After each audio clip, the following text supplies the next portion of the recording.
of the Planning Review Committee. Can I ask if there are any apologies? No apologies, convener. The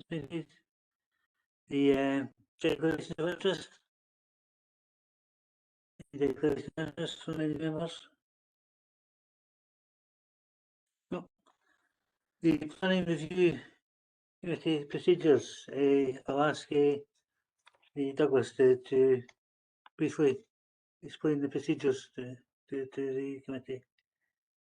Thanks, convener. Yes, I will be brief today. Just in summary, this is a review of an appointed officer's decision. So the first step for the committee is to assess the papers before them, and indeed what they'll hear from the planning advisor in due course, and to assess whether there's sufficient evidence and papers before them upon which to make a decision. There are other procedures available to the committee, namely further written submissions, a site inspection, or a hearing. But I think the committee would have to assess the papers before they resolve to carry out any of those further procedures. Just to clarify, as with any other planning decision that the committee makes, this is treated as effectively a de novo decision. So you have to assess the papers before you, but in effect you're making a fresh decision on this. And as with any other planning decision, it has to be made in accordance with the development plan, unless material considerations indicate otherwise. So you have to assess the policies that are in place at this point in time, and not necessarily those that were active or applicable when the review was made, and to make a decision accordingly, to weigh up those policies and to make a decision. Thank you, convener. Okay, thank you. Anything the planners want to add at this stage? Procedures? Nothing to add to the procedures, no. Okay, that's fine. Can you take us through the application then? Yep, sure. Thank you, convener. The review relates to a proposed new dwelling house on land to the west of Stoneburn House on Vellore Road. The house would be accessed from Vellore Road and would include space for parking and turning within the site. The property would be 1.5 stories, rising to 7.1 metres at its highest. Accommodation would be set across 2 floors with 3 bedrooms and 2 bathrooms at first floor. The external finishes would be grey concrete roofing tiles with white render and grey facing brick elevations. The garden to the rear would measure 13.7 metres by 14.5 metres. The site itself is a grassed area running adjacent to a small tree belt along the boundary with Stoneburn House. The land is surrounded by open space to the west and south. There's no direct planning history associated with the application site. There are, however, historic applications from adjacent to the site, which are referred to in section 2 of the officer's report. The consultation responses are also noted in the agenda papers and also summarised in the delegated report. A number of the consultation responses made reference to possible conditions. 2 representations were received on the application, and these raised objections which are summarised in the delegated report. The application was assessed against the policies in the local development plan.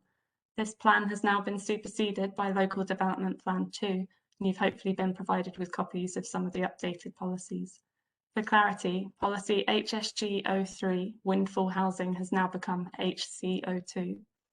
INF03, protection of open space, has become PE16, and policy INF02 remains similar in principle and relates to developer contributions. The wording of policies HSG03 and INF03 has changed, so I can go through those in more detail if that would be helpful later. The material considerations that the officer considered relevant to the application are noted in the delegated report. The reasons for refusal are also recorded in the decision notice and read as follows.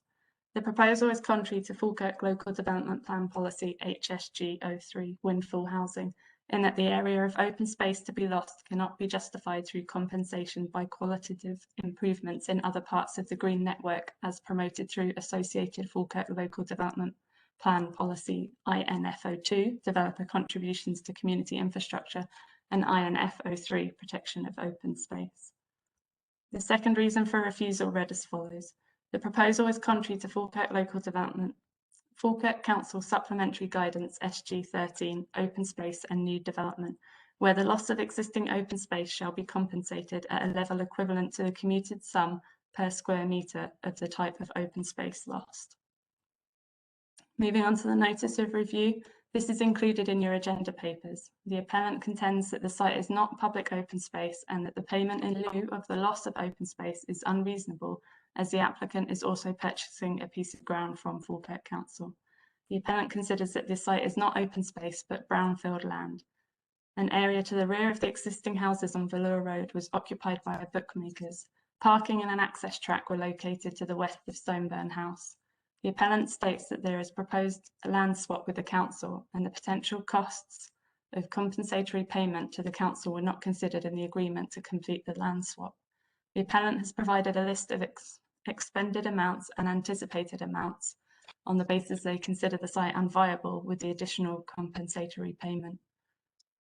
I would just say at this point that planning applications have to be determined in accordance with the local development plan unless material considerations indicate otherwise. I mentioned previously that the wording of the policies has changed since determination of the original application, and if required I can display these on the screen and go through them with you. That's it, thank you, convener. Okay, thank you for that. The application before us is it's quite clear in terms of the policies, but less clear in terms of the practices. You say that the recognition of the land ownership is in dispute.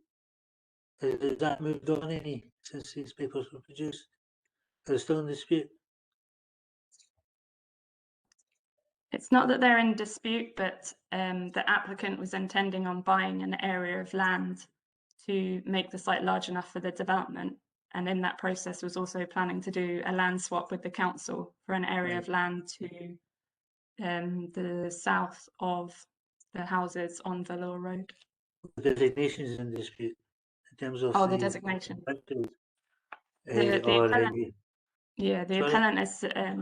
The appellant is arguing that it's not open space. Yeah. Yeah. Have we got clarification of the ownership issues? If it's not open space, then obviously a designation that you possibly slip into, and he maintains it's brownfield, in which case there should be a clear policy covering brownfield, and a clear policy that it can be drawn forward for that particular purpose. I would have thought that not putting across this particularly well, I would have thought that the designation of the land, whether it be brownfield or whether it be the open space or whatever, would have been clear, made clear with, first of all, the first local plan, and secondly, the recently adopted local plan. Yeah, I think that. You get Sorry. Yeah. I think firstly you could probably have brownfield land, which is also open space, because brownfield land relates to whether it's previously been developed or not. So you could have land which had previously been developed, and then, you know, I think if you looked at the site, you would think perhaps it was open space. And it's been marked as open space in the local development plan and the previous local development plan as well. Right. The issue of deeds, then come into it. Do we have deeds of ownership? We don't have them as part of the planning application. Right, okay. The first point we have to clarify as a committee is whether we believe we've got enough information before us today to make a decision. our members minded. Convener, Provost? thank you, Convener. Firstly, it's probably been the custom in the past that out of all the local review bodies, that 99% of them initially went to a site visit. Now, I don't know this area. It's quite a complex issue here in relation to what you were touching on just now, because of the situation with the applicant and the purchase of ground, and also the transfer of ground to the council. The issue about the disparity he's talking about in terms of the brownfield site, and what we're talking about is that the application was made and approved to convert the bookmakers into a dwelling house. Now, I don't know the area, so I don't know what they're talking about with the bookmakers. I know we've got local members here. But the fact of the matter is, could I ask maybe a question through yourself, Convener, to Mr. Blythe? Because to be honest with you, I feel that I would have to have a look at this site.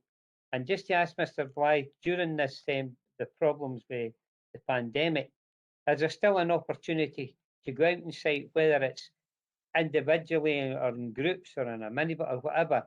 Because I feel that it would be appropriate, because of the circumstances relating to the ground acquisition, etc., that we view this site. Mr. Blythe? Excuse me, thanks, Provost. I think the answer to your question is yes. I think you can, a site visit can be undertaken.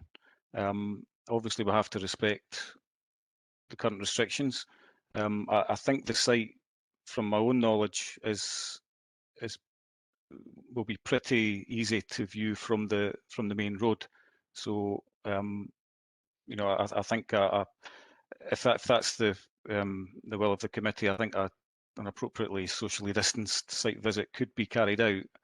It might be you want to defer consideration on that until possibly you've heard about the updated policies. So that might, sort of take your thinking in a particular direction.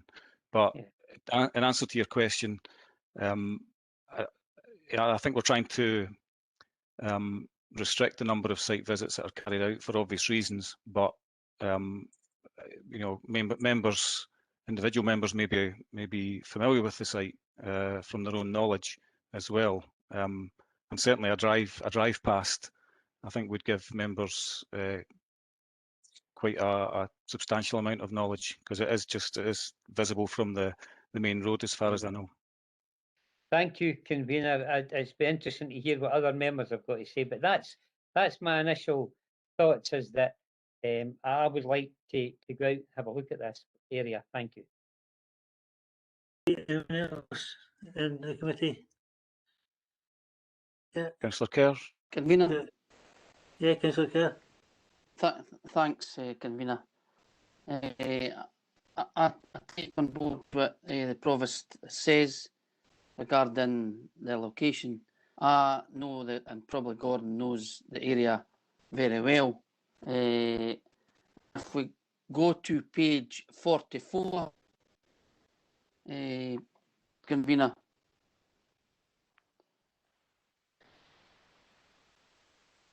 As a drawing, and the kind of purpley bit at the back used to be where the bookmakers was. Right. And that's where the bookmakers was, and the car parking. But it was closed down a number of years ago and vandalised, and it was set on fire. So I knew that because I visited Madison on numerous occasions years ago. And as far as I can make out the papers, is the slightly pinker bit of ground is that the council are proposing to swap the two grounds. So the bit at the back was allegedly a brownfield site where planning permission could have been sought, but I don't know if the officers or the applicant says if we swapped it, it would keep it in line with the rest of the houses.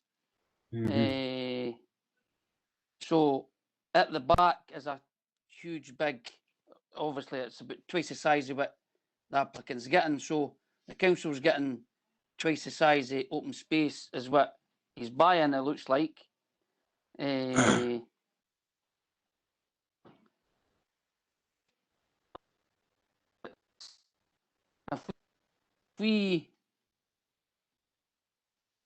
I think it's not us as a council. We've proposed to sell or swap the ground where he could have easily got a house at the back and a brownfield site.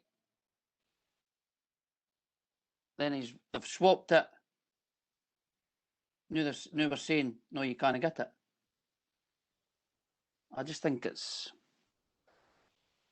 When I read the papers, I thought, "Oh, that doesn't feel right, eh?" And I know every bit of ground gets taken on its merit, but reading the papers, the applicant could have easily just went and put a plan application for that site, eh? That's the way I read it, Provost, convener. But I take in recognise this what the Provost says about not knowing the area, eh? A local member Councillor Hughes.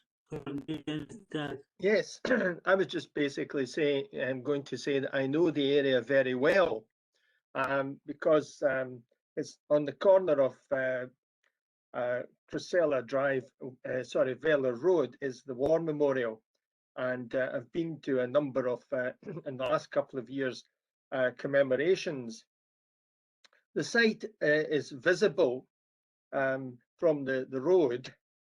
The only thing I wanted to check in terms of the pink and the purple ground, I take it that the council are being given the pink aspect in this page 44. Now, was that area? I'm just trying to clarify.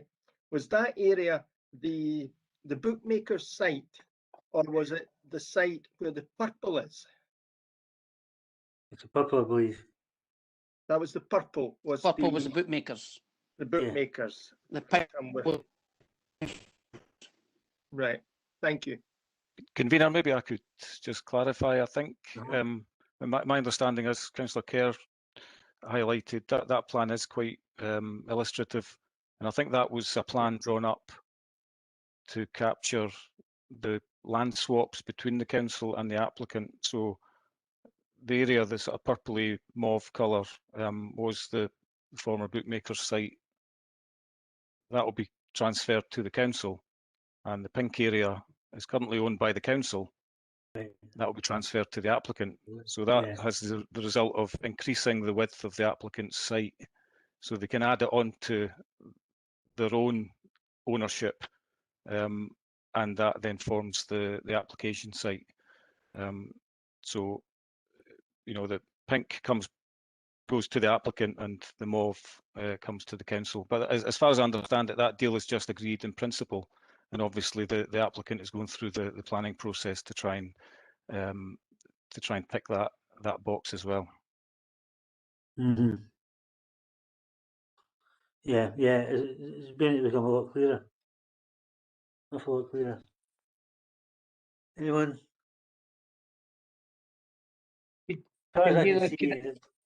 Sorry. Sorry, convener. Thank you very much. Could I maybe ask a question through your good self, convener, to Mr. Blythe again in relation to this ground swapping? Does it seem to be the issue that the ground swapping would be and agreed with the council would be an encouragement for the applicant to think that he was going to get the application granted because of this added ground? And I think the fact that he'd done this deal with the council, did he think then that was a an open door for him to get the application? And was there, I mean, you've got to say, was there any discussions taking place regarding the house when the ground transference was going on? I don't know the details of that, Provost. I mean, from experience though, I would imagine that the applicant would do his due diligence on a potential application site, and that would include issues like land ownership and planning.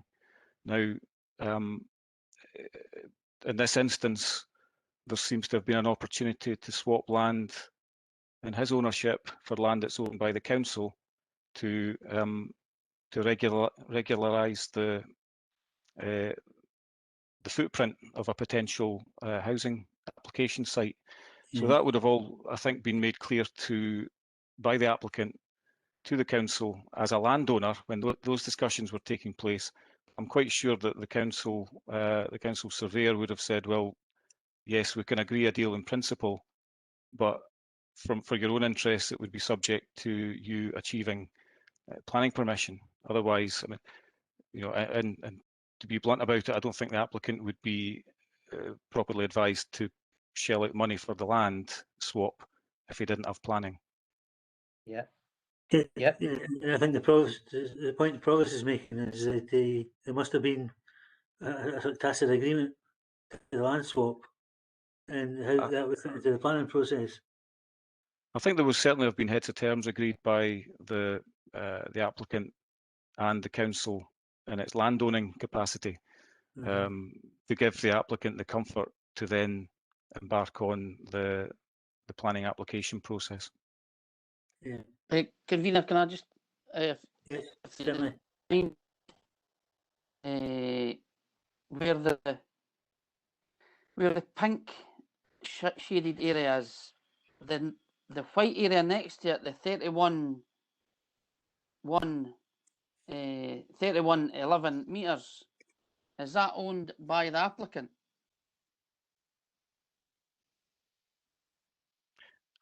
As far as I'm aware, the majority of that is owned by the applicant, I believe, Councillor Kerr. I think if you sort of compare the plan, the application plan. Yeah. Just try to find a page number.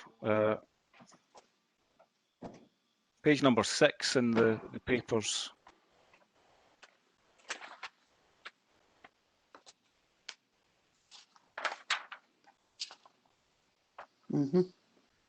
There's the location plan shown there with a black outline. No, on my papers, Douglas, isn't it?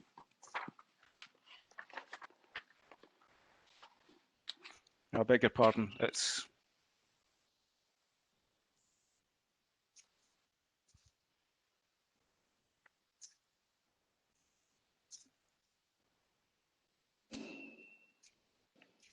actually within the applicant's planning application, which is towards the front of your papers. It's enclosure 2.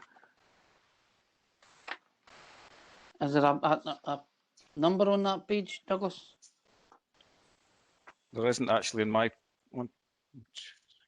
Would it be helpful if I shared my screen and I can show you the plan on that? Yes. Yes. I think it's page 23, I believe, Councillor Kerr. It's dropped off the bottom of my set of papers. Okay. All right. Yeah, I got it. Yeah. So I think the application site is shown in black there on the location plan. Yeah. The yellow area corresponds to the former bookmaker's site, which was the mauve area on the previous plan. So you can see that if you compare that to the plan that we were discussing previously, the applicant owns roughly half of the application site at the moment. Yeah. The other half is currently owned by the council, but there's a deal in principle to convey that to the applicant. I can see why they Yeah. would want to do the deal, because it makes it more proper in line with the rest of the houses, than having a house at the back of the area. Thanks for that, Douglas. Thanks, Catherine. Okay, I'm so puzzled by what would appear to be lacking cooperation between the departments in this one. The Yeah. whose land is it at the moment? Who's in terms of the land that we're proposing to swap? Whose land is it at the moment? Which department? I'm not sure which department it is. It's probably on the council's planning or roads account, or I think in terms of you know, that as I understand it, that deal has been agreed in principle, but obviously that won't be crystallised until until planning permission is either obtained or otherwise. Exactly. So what we're really looking at is, and when we dig down, what we're really looking at is, do we agree to the exchange of land? Well, Effectively. well, your role is to decide the planning application, convener. So if for argument's sake it's granted, then that would be the green light for the land deal to be concluded. If you refuse this application, then the likelihood is the applicant would have to think again. But as no land has actually changed hands or money has changed hands at this stage, then for the land swap, then you know, that's one less risk that's been taken on. I certainly feel there's sufficient information in these papers, and the line that I would be looking to take would be minded to grant on the grounds that the exchange of land itself is the issue, as far as I can see, and the impact this has on the planning regulations, the planning policies. I would agree with you, Convener, Convener. sorry. Yeah. Convener, I would second you if you're going to move that, because the fact is that sticks out in relation to the which seems to be a complex, but it isn't really a complex issue, where there has obviously been discussions in relation to the land and the application. And I would agree with you. If you're going to move that, Convener, I'm quite happy to second you. Certainly, I'm happy to move it. We need some advice with regards to the wording, in relation to policy issues. Sorry, Douglas, Convener, sorry, I think maybe we can help you cut through it a wee bit, to be honest, because Catherine had mentioned earlier the updated LDP2 policies, which you know, do change the potential assessment of this application, and it you know, it may just help you sort of verbalise the reasons for the decision. I don't know if Catherine wants to just summarise the main policies, how they were assessed previously and how they've now changed. So that might just help to cut through this a wee bit. No, Okay, that's what we want you to do. We want you to give the wording for us. We'll get there, don't worry. Hey, Catherine. I think a lot of the discussion is about the loss of open space, and policy P16, which is about the protection of open spaces. The wording has changed. The wording has changed slightly, but you may find that it has significant impact. So I'll just read through it for you just now. Development which will result in the loss of open space will only be permitted where it meets certain bullet points. One of these is There will be no significant adverse effect on the overall recreational provision in the local area, taking account of the council's open space standards as defined within the open space strategy, or the loss will be compensated for by qualitative improvements to other open space in the local area, commensurate with its recreational value. Guidance on how loss of open space should be compensated is set out in Supplementary Guidance SG05, Green Infrastructure and New Development. Now that SG hasn't been to executive yet, so it doesn't have a material weight just now. But I think the policy can be broken down into two parts. Firstly, asking yourself whether the loss of this open space would have a significant adverse effect on the overall recreational provision in the local area, or whether the loss will be compensated for by qualitative improvements. So I think the first question in that policy is asking, will there be a significant adverse effect on the overall recreational provision as a result of the loss of this area of open space? Convener, the open space issue that comes up regularly is always one for debate. And reading the notice of review of the application, it highlights this, and it says quite clearly that the site, this seems an odd approach given the previous use. It's only passive open space because the applicant has been trying to develop for the last 20 years. The site is therefore not open space, but given its previous use as purely brownfield or commercial, had the applicant fenced this ground, this would be apparent. In discussions starting around 2017 with Keith Rappin of Falkirk Council, the applicant negotiated the purchase of an additional piece of ground from Falkirk Council in exchange for a payment of £14,000. In addition, the applicant would transfer a significant piece of ground to the size of the site to the council's ownership. The applicant paid the council for Mr. Rappin and the council's advice, and the purpose of this was for Falkirk Council to identify all costs involved in gaining planning permission. There was no mention whatsoever about passive open space payment of £10,700. That was the whole point of paying Falkirk Council to confirm all costs before Mr. Porter went to the expense of making former detailed applications. So what they're really saying is that simplifies the issue as far as they're concerned, that they had been in direct talks in relation to an application that was coming in.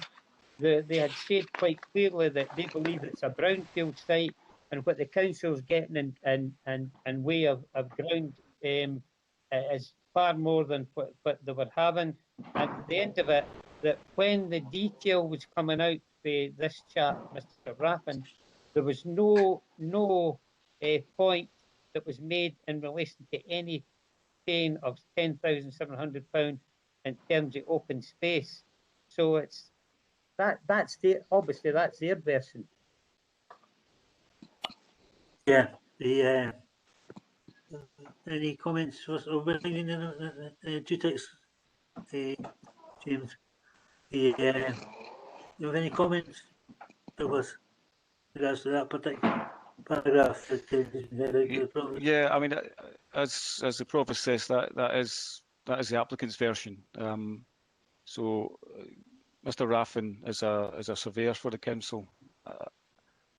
I don't necessarily agree it would be Mr. Raffin's job to highlight any potential planning payments or compensatory payments that might fall out of a planning application. Mr. Raffin's remit would be to negotiate a deal for the swap of the land. So the applicant would have to have satisfied themselves on the planning position and any potential payments anyway. I think as Catherine was saying, whilst the policy has changed subtly, I think it has changed significantly, and I think the particular one that she highlighted there was whether there was any significant adverse effect on the overall recreational provision in the local area, and it did sound like the members were taking this issues around the land swap into consideration and coming to that, possibly come to that conclusion. Because as far as I'm aware, the land that the council will acquire, the site of the former Bookmaker site, understand that will be laid out as open space. Yep. Yeah. Mhm. Right. And so Gordon Hughes, you wish to come in. I'm sorry, James. And then Gordon. Thanks, Councillor convener. Kerr. Thanks, convener. Douglas kind of took my fire there, his statement at the end. What we are saying is, or what the council, the officers are saying is, the pink bit of land is the loss of open space. But they're then gaining, just with the size, it looks as if it's double the open space back from the applicant.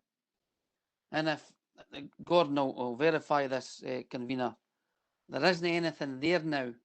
That is just green open space. That's correct. So there isn't.